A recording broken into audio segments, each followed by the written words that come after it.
Dr. Power, your guests have arrived. Oh, thanks, Bonnycastle. Hi, folks. Come in. Yep, there's a seat over here. Yeah, come on, you're not too late. Great.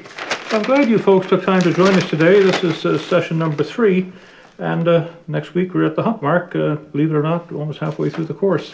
I'm delighted the way the course is progressing. The discussions are going well. I noticed that Cohort C seems to be a little more active than Cohort D, and as I say, you only have to do the minimum requirements in this course to get a good mark, 2 meaningful posts a week, and the deliverables, that's it. The rest of the stuff is bonus, and if you have the time and energy, enjoy it. If not, it's a non-issue with me. Robinhood case, I posted the response to what I thought I might be, and you've got in this course 3 practice cases, the Robinhood, the Royal Roads Goes Global, and the Sleeman case, and they're just for your purposes only, for you to sit, read very short little cases, talk to your colleagues, look at your toolbox, I give you some questions, think about the issues as to what the solutions might be, and as the course unfolds, of course, your skill sets in developing the answers to those questions will also grow as you gain confidence and competency in those areas. But I'll never see those. Those are entirely for you. What I'll be doing on Friday is posting what I believe to be a reasonable set of answers, a reasonable set of how you apply the tools for the ones I might use. But there's no wrong or right answers. You may have selected different tools and have different answers. As I say in this class, that is not a problem as long as it's evidence-based and some rationale to it. It's a fine answer. And so don't try to fit into my mold. Be your own person as this thing unfolds. The Sleeman case is interesting as we get to it. It's the story of John Sleeman. Wow, now about 40 years, 30 years ago. Had a small little brew pub just on the corner somewhere. But he's part of the Sleeman's family that during the Prohibition days, when Bronfmans and the Kennedy family in the States and others were running liquor and booze back and forth across the border, Sleemans were one of those. And at some point in time, they got picked up, and the license to produce ale disappeared. And somewhat in disgrace for a few decades, when the grandmother of John Sleeman came into the bar one day and slid him the recipe for the beer and said, "John, I want you to restore the family name." And he did it, and he did it with other people's money. Didn't have a bag of money to draw upon, but he did it through mergers and acquisitions, a series of mergers and acquisitions, to the point that he built the 3rd largest brewery in Canada, and it was in stealth mode. We didn't know that, didn't understand that. We knew, of course, Labatt's and Molson's were the 2 major ones with 95% of the market share, and we had all these little microbreweries across Canada. Well, he started to acquire those and started to acquire licenses of some from the States and brought them into his umbrella group. But they all kept their own name, their own label, and for the public appearance, they seem to be freestanding, self-contained little entities. Quite a neat strategy when you think how he went about that and was able to do it through mergers and acquisitions. And that's one of the things you can do to help grow Porter's 5 strategies we talk about that are the basic and, low cost and differentiated, and the best cost model, and you can have broad and narrow. We'll be getting to that. But there's 5 basic strategies that Porter says pretty well all companies follow. Then there's a way to enhance those, and we're going to be talking about those enhancements in this course. And one of those to help growth is mergers and acquisitions. So when you get to the Sleeman's case, I think you're going to enjoy it.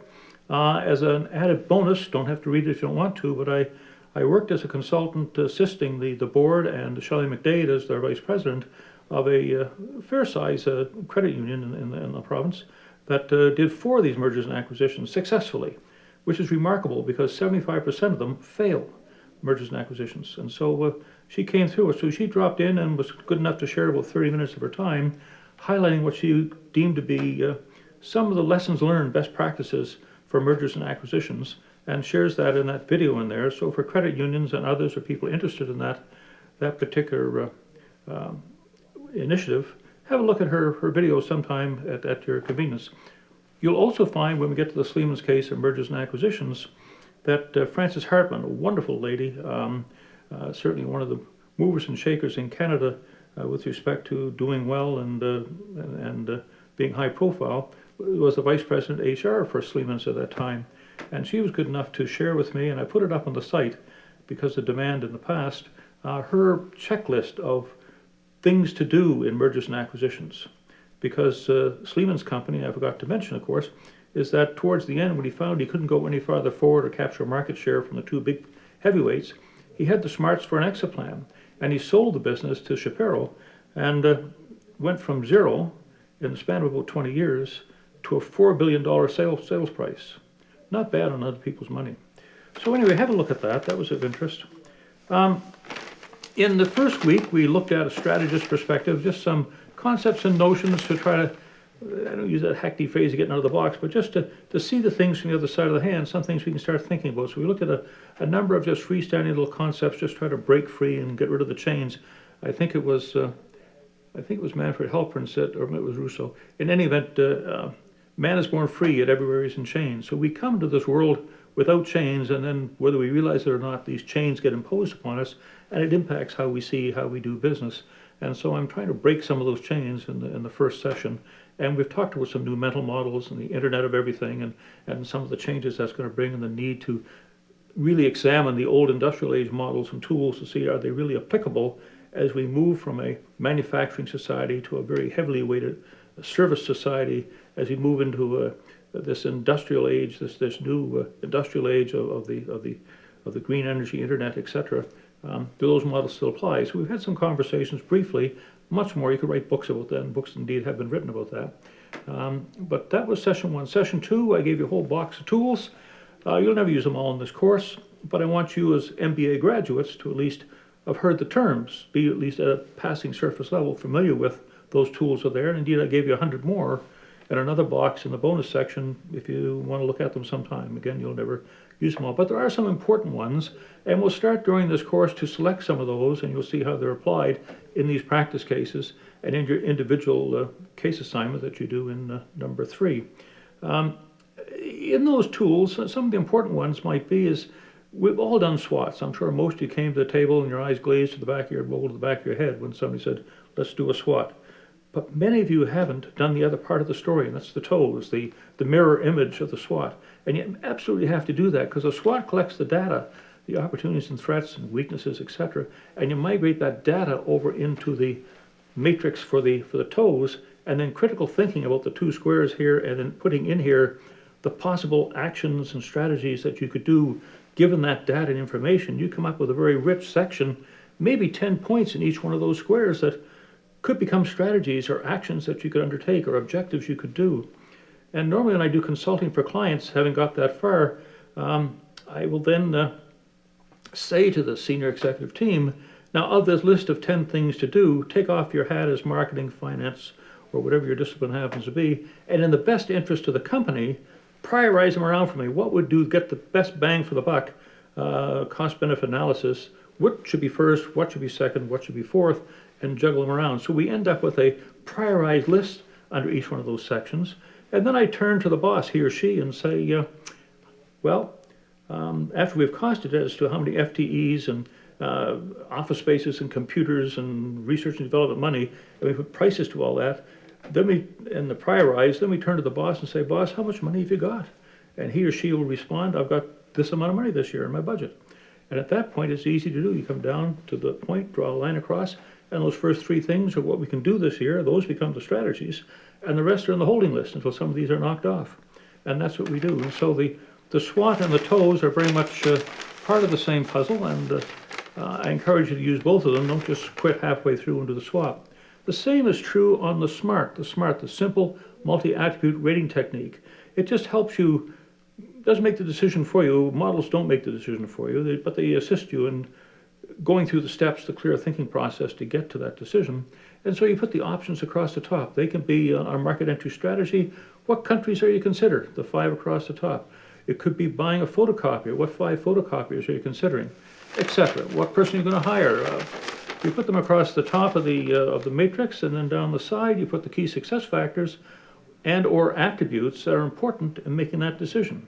If it's photocopier, it might be the cost per page, how many pages per minute, what are the key important factors to you or to your client that have to be evaluated in making that decision.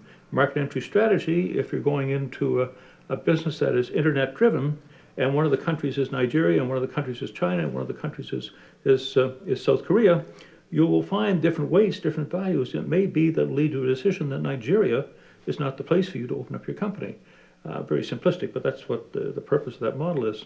In any event, you fill out the data, come up with the numbers, you'll find out which 1, 2 are the best 5 that are the options, and then you drill down deeper into those 2 Like a sieve, you just cut off the first three, saying no, won't consider.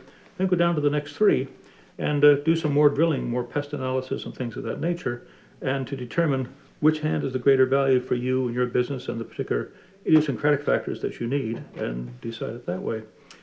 Once you've got that smart, then contains all sorts of wonderful data, both qualitative and quantitative.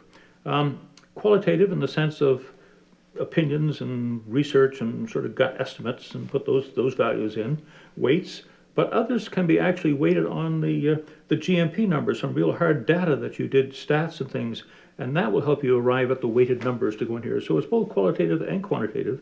You come to the bottom, got your number, you got this nice table, good data and information in there. Now it's relatively easy to take from that site any two of those attributes, key success factors, and the data in that square, and come over to a strategic group map. And those two attributes become the axis on a strategic group map.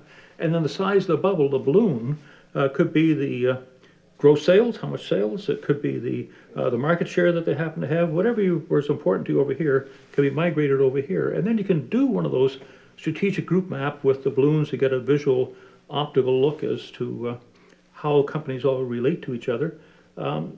Then if you want, you can look back 5 years and do one where they were 5 years ago. You could say, in 5 years' time, what do you think those attributes will look like? If rule of law was important as one of your decisions as to say whether or not to go into China, today you may have one weight, one value, saying, I think the rule of law is about a 7. And then I say in 5 years' time, given Xi Jinping's efforts over there to tighten up, do you think they might move to an 8 or a 9? And if so, that will change the data and change the balloons, and so you can see the balloons move in each location. There's Hans Rosling in the bonus section, a marvelous little bonus video if you have time to watch it. Talks about civilization and the growth of nations and the richness and the GMPs. And you can see what he's done there graphically to make these little balloons bubble and move up the screen over time. Wonderful thing to look at. In any event, the tools are important to us, and we have a look at that. Exams, kind of early, but let me just start, and I'll do it several times to get closer to the end. The exam is divided into two parts. The first part is similar to what we do in the discussion sites. What we're doing today, we'll take an article out of the paper, what you did in assignment number 1, we'll take an article, any topic you'd like to talk about. I will present you that in the exam, and you, for me, in about a half a page, 3/4 of a page, will give me the critical thinking. What does it mean in the context of a strategy course we've taken and some of the materials we've covered and some of the cases we've looked at? What does it mean? So I may say to you, no man is an island.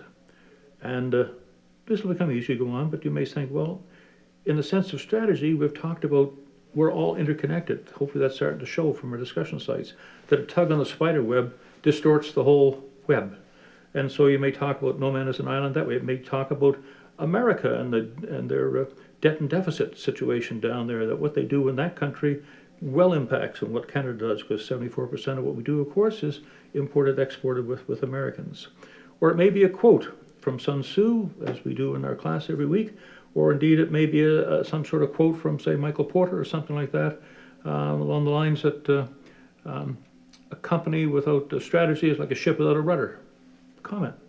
And you can tell me how important strategy is. So there's no wrong or right answers. Every one of your answers will be different. There's nothing you can study for. This is deep learning, I call it. Deep learning as opposed to surface learning. This is not about memorizing for me 10 points on page 69 and giving back to me on the exam. That's not this course. This course is just by doing what you're doing over the 8 weeks, have faith, believe, hear the word, that by the end of the course you'll have internalized a lot of this and it'll stay with you. Where the first model of the surface learning, which is all too often used, in 3 months' time you'll have forgotten about. This will stay with you, believe me, and we're working on that. So in any event, that's a bit of preamble. Let's see what's in the news today. Today is the 21st. It's a Wednesday prior to when you see this on Monday. But it's the Trafalgar Day in Britain, and it's an important day. At 1805, Nelson, of course, with his ship, the Victory. The Spanish and the French were withdrawing after trying to do a landing in England unsuccessfully, and Nelson and his team had choices there. He had a choice, as you do in all strategies. Military, of course, we talk about you can do a left flanking, a right flanking, or straight up the center, and each one of those roads and how we get from here to there, the strategy, how we get from this point to that point, has different attributes, characteristics. And so left flanking may be trees, whatever, right flanking may be sand dunes, front may have a river in front of it, but you do that pest analysis, that scan of the ecosystem, and determine left, center, right. Well, in his case, he said, I'm going straight up the center, right between this large mass of enemy ships, went straight up the center, straight in, and was successful because his placement was such that outsiders were kind of shooting at each other as well as whatever. The point was he, as you know, completely won the victory, saved the day, and really Britain became, what was it, Britannia ruled the waves for about 100 years as a direct result of Trafalgar Day. So just a pod to remember an old vet that did well. Today I see lots in the paper, of course, about the election. And I'm not going to dwell too heavy on that, but nevertheless it is important because it impacts on your business, impacts on the country, impacts on your taxes. So we should take a few minutes and just reflect upon that. So the first story we see here today is the idea of Clark taking stock of a Liberal win in the province. And indeed, all of us should be doing that with respect to our personal lives and our businesses. And I think every province is going through that exercise today.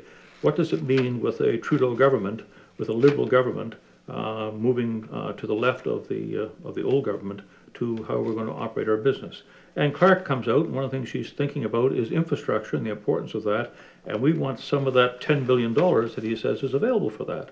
And I think what we'll see as a result of that is an increased awareness of public-private partnerships, where we're going to see this sharing of infrastructure projects between the public and the private sector, where individual companies may well throw some money in towards this for some purposes, and we may well see the government throw some money in, or may not, but may do some regulations. But we're going to see some sharing of that. We may see 3 different levels of government involved, where the feds, the province, and the city of Victoria, the local community, put some money into this, and then they may partner with a private company to do it. There's all different models.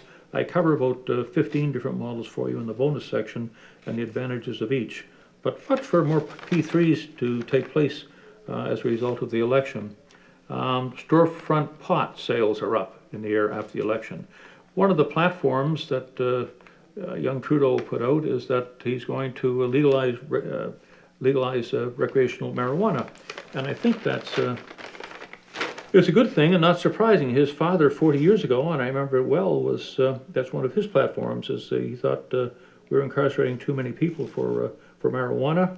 In 1973, we had the Ledane Commission, well-respected jurist, did a complete study, said on balance it's not harmful and that we're incarcerating too many people.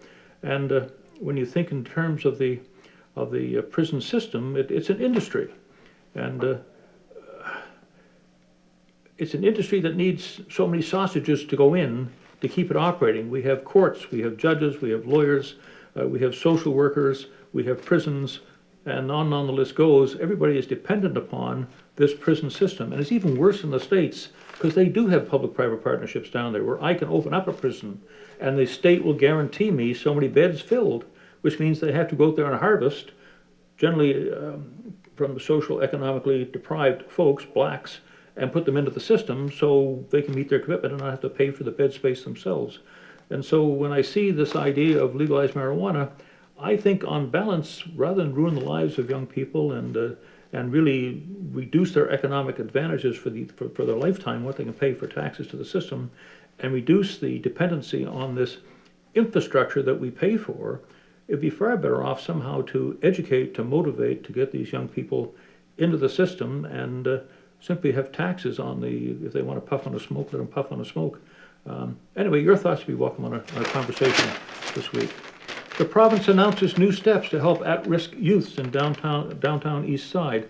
And for those that don't know, in downtown Vancouver, the numbers have been growing by street people who are living on sidewalks and living in the streets because we've closed the mental institutions, because there's been layoffs, because of the Internet of Things, that the numbers are growing and people are out of work because of the economy. We have growing unemployment. We have these folks on the sidewalks say we close the mental institutions.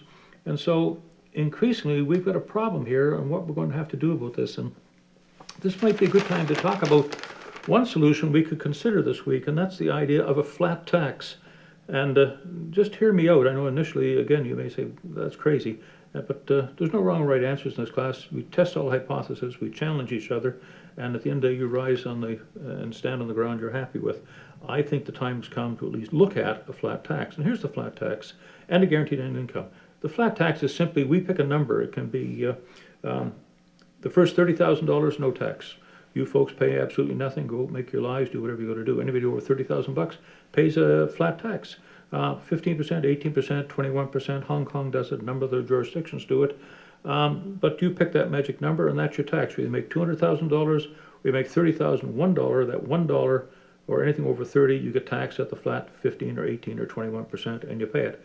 But there's no more deductions for pink elephants in your living room, no more giving to the church, no more this, no more that. There are no more deductions, just pay your taxes, which is pretty simple. And if you put that along with a guaranteed annual income, where, again, I'm going to grab a number, we can argue about the number, but say $1,000 a head for every Canadian. A family of four, $4,000. Yeah, it sounds crazy, but here's how we'd pay for it. If I was able to do that, we could cut out completely social assistance, welfare in all provinces, welfare, unemployment insurance, student loans, old age pensions, and the list goes on and on and on of all those government departments that can collapse, buildings can collapse, cars, automobile, perks, benefits, all those things get out of our hair, and we reduce down to the very essence. We downsize government dramatically.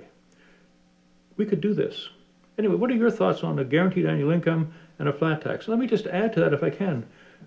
Trump has mentioned a fair tax, something similar, that if elected, in past elections, Forbes and others have said a flat tax.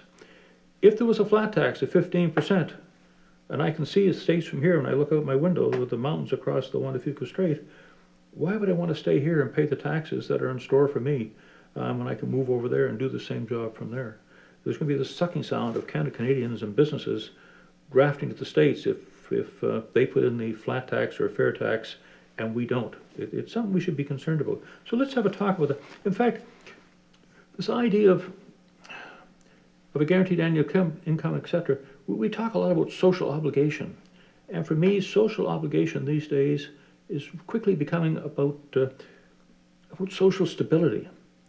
Social obligation equals social stability. As unemployment, as the Internet of Things expands and this collapsing of the middle class takes place and more people are downsized, every day we read about it in the paper, I think social obligation becomes social responsibility. But we could look some more at that. I'd like the comments on it anyway. What else have we got in the paper today? Okay, I hope you're having fun with the course. I certainly am. I enjoy reading your posts very much. Oh yeah, Turkey. Well, the EU turns Turkey into for a refugee deal, and as we know, we've talked in the past of 500,000 in this case have lined up trying to get into Turkey, and as you know, Turkey isn't quite into the European Union. Turkey has tried repeatedly to get into the European Union, and primarily because of France and the bigotness, the idea of anti-Muslim, etc. They have turned Turkey away. And it causes great, I mean, on the conditions that are required to be a member, they meet the membership better than most European countries, the idea of your ratio to debt, etc.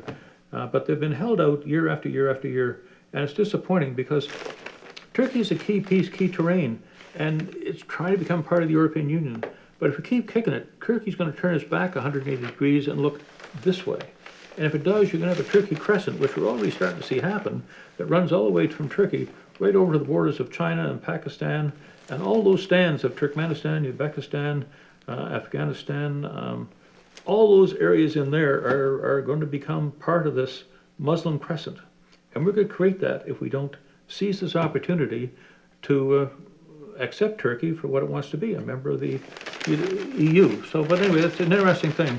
In the meantime, these refugees are piling up on their doorstep, and the EU, Germany in particular, is saying, please stop it. We really we're concerned about the cultural shock, the economic turbulence all this is going to cause. If we pay you some money, Turkey, would you mind holding them for us? And they've offered $4.4 billion to the Turks to become a holding camp for these they use the word concentration camp, but a holding camp for these refugees. And so watch that. It's interesting. There's all sorts of stuff flowing out of that. But it leads us to think, I mean, there's a couple of things rise out of that. One is that France and Spain and England, etc., during the colonial days, we took great pride in owning chunks of Africa. The sun never set on the British Empire. 25% of the world was colored pink when I grew up in the maps. And then, of course, they decided to cut those off. French Guiana, etc., tried to come up because it was just becoming too expensive for the mother country.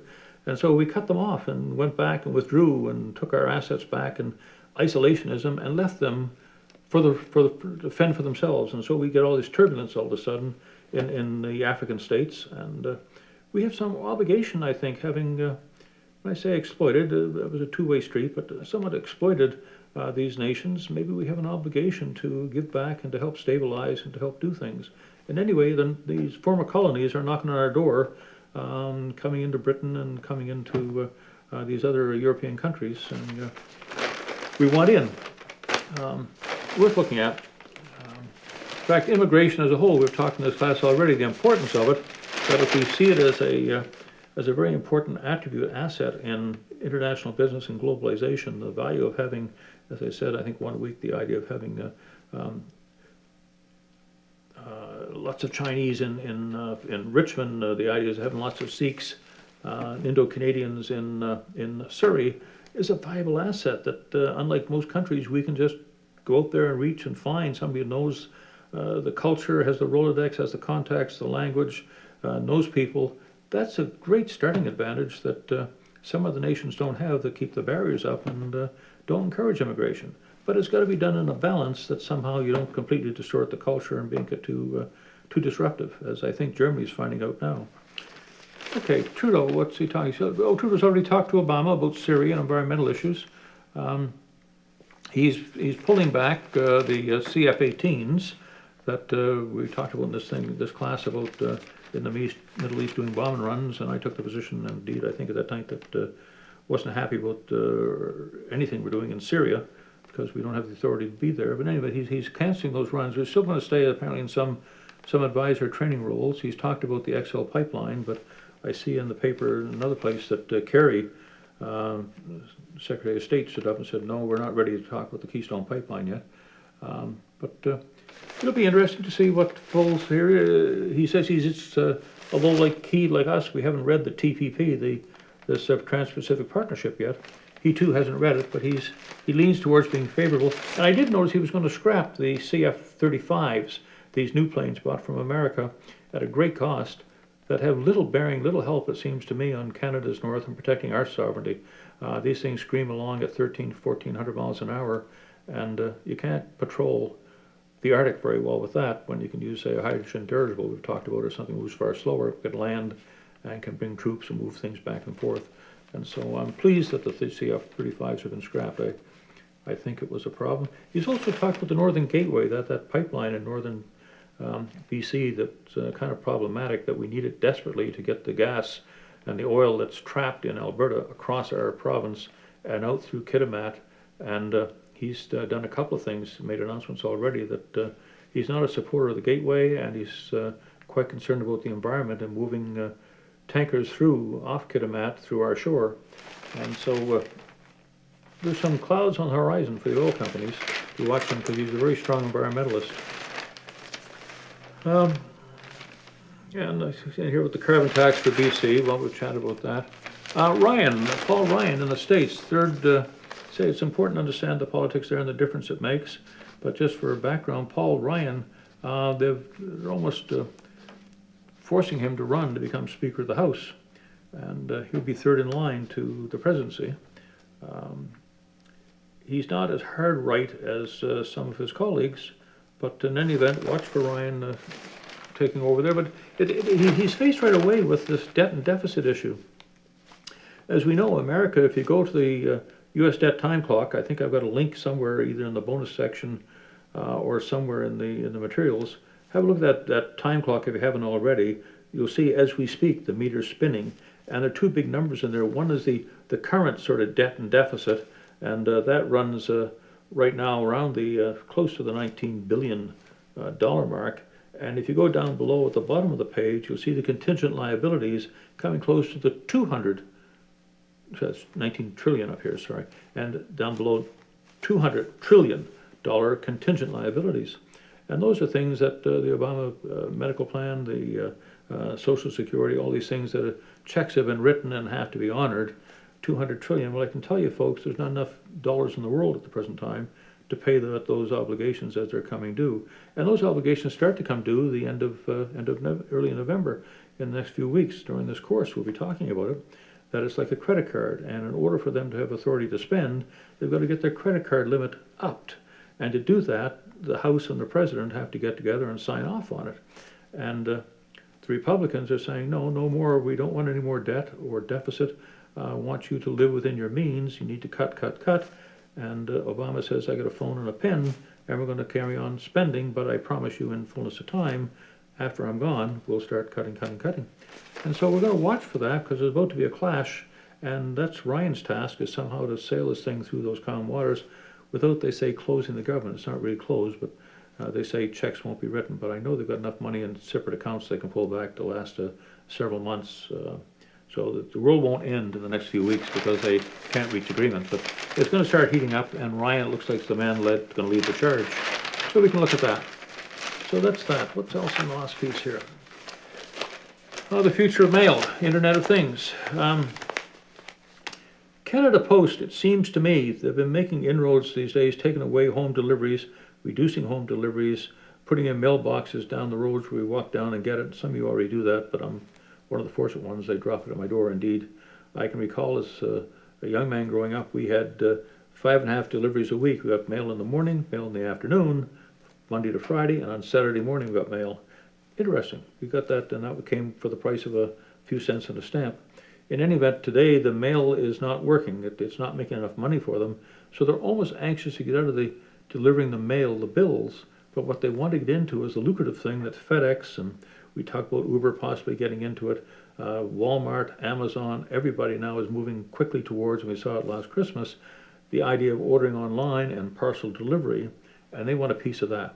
In fact, I smiled at one point when the internet was doing well about 15 years, 20 years ago. One of the first things to the Post Office Workers Union thought they might do, this was serious. They talked to the Canadian government, it was reported in the Globe, that they were requesting the government to step in and do a 1 cent per email charge, so they could have the 1 cent for each email we sent, as they thought it was their natural order of things that they should be collecting a penny for every email we sent because it was mail.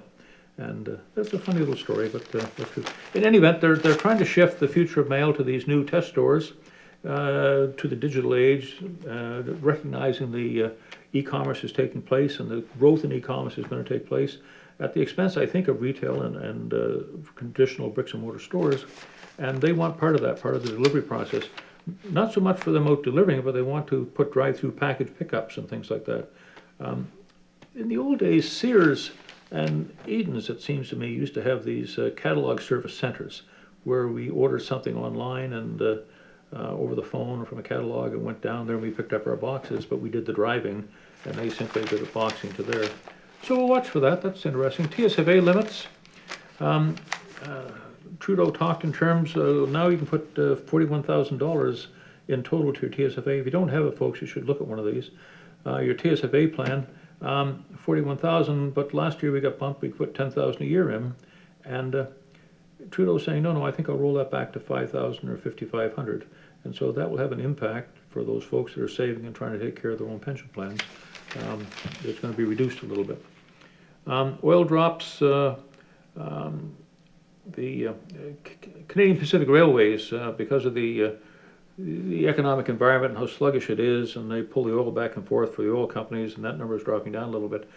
They're forced to reduce their fees to move the oil by rail just to get more in line to sharpen their pencils a little bit so oil can still compete on the global market. That's what's happening. Of course, airlines and people win because airline 20% of what they do, 25% of what they do is fuel charges. Yeah, this is interesting too.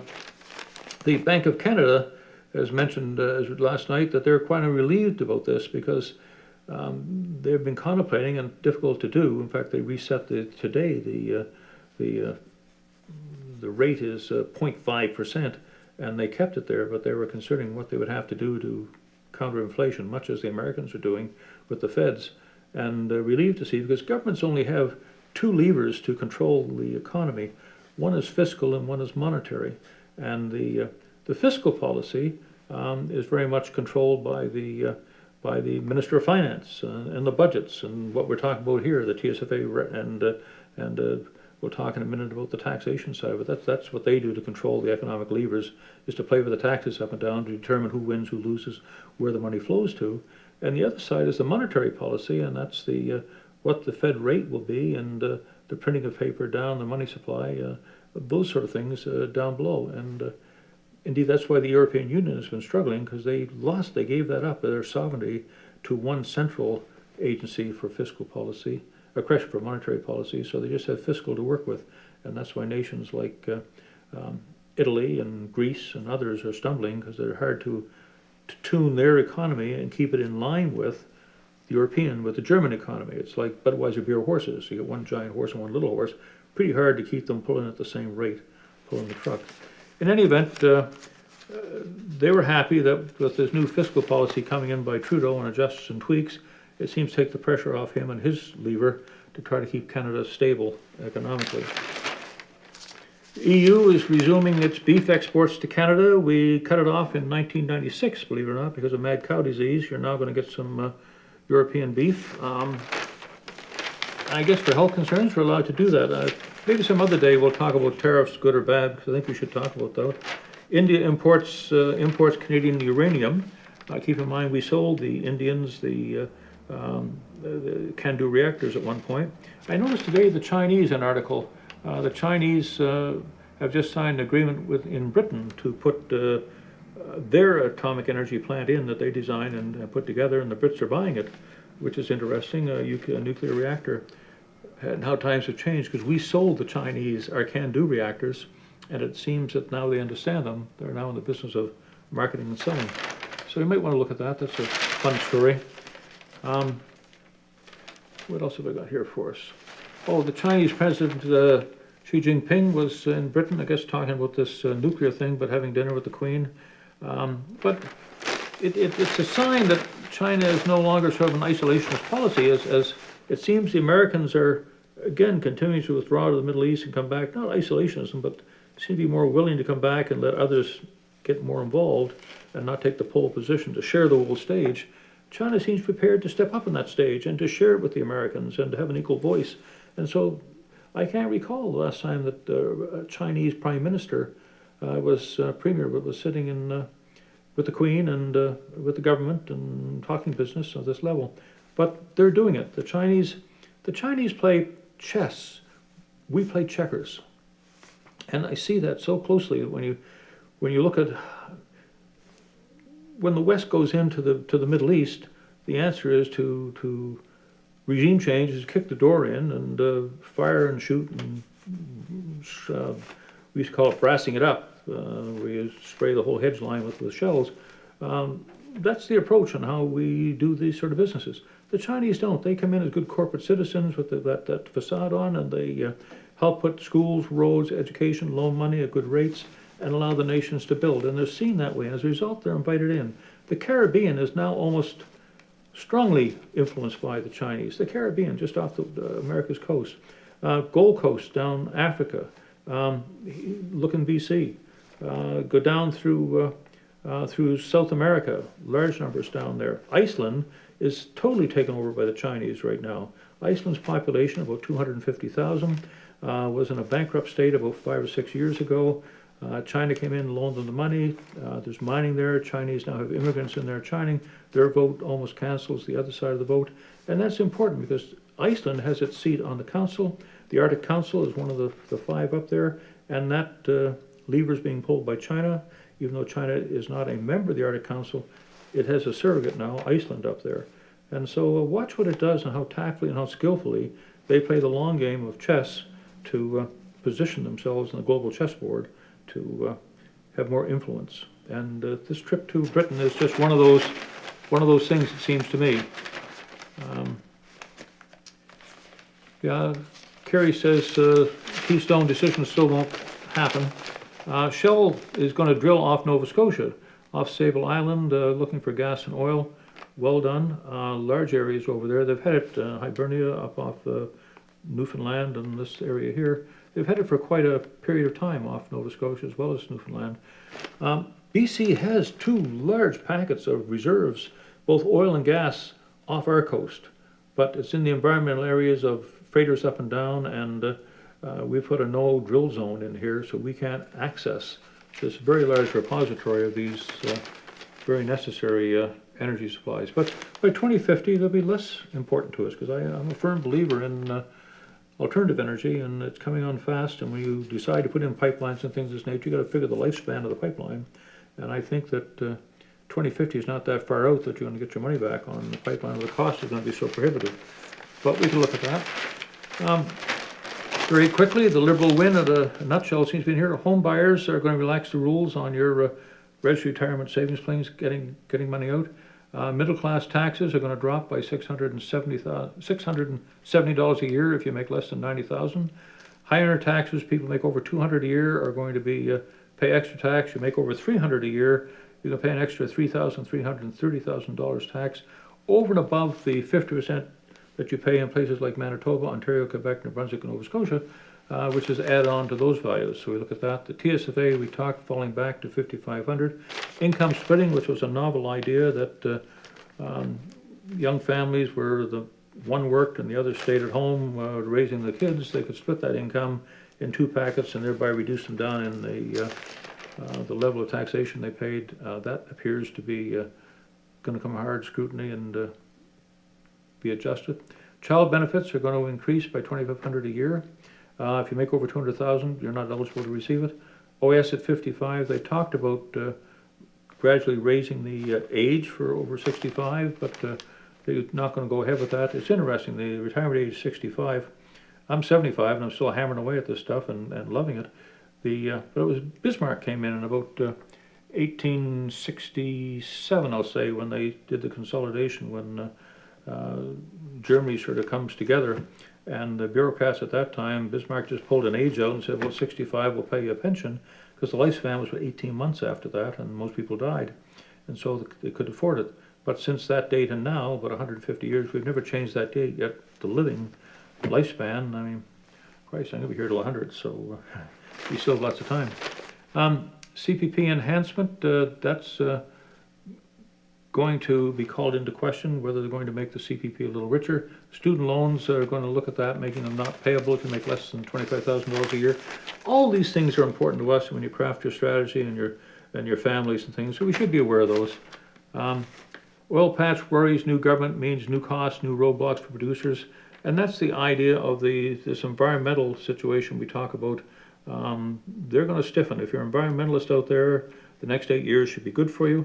If you're laying pipelines and trying to get clearance for energy sources, you're going to stumble into more red tape to move it through. Finance 100 for every student program, the importance of all of us learning finance, things we talk about this class. Our students should be aware of that. I can recall as a youngster going to grade school in grade 8, that was very much on there. We learned about how to write checks and how the banking system worked a little bit, and indeed, I can recall my dad, I was less than 16, I think I was 15 or something like that, but the result of that class took me down to the bank. We knew the bank manager, of course, you knew your bank manager in those days, it was a relationship, and the bank manager actually gave me a $50 loan. Dad had to guarantee it, but it gave me a $50 loan with payments to make. And that's how you build your credit. You borrow 50, pay it back, borrow 100, pay it back, whatever. But those basic lessons are lost, and maybe we need to train some of those in what we teach our youngsters at school. Tapping into currency, Internet of Things changing again. The idea now we can trade, be currency traders. Those little swings up and down. The Canadian dollar today is 77.03, and just a marginal shift, buying a $100,000 contract, we can make lunch money on them. And now they've got an app for it. You can do that on your phone. It's an amazing world. Never thought of that when I was a youngster. I also read today, and I'll put it up on the site for those doing the Internet of Everything on medicine.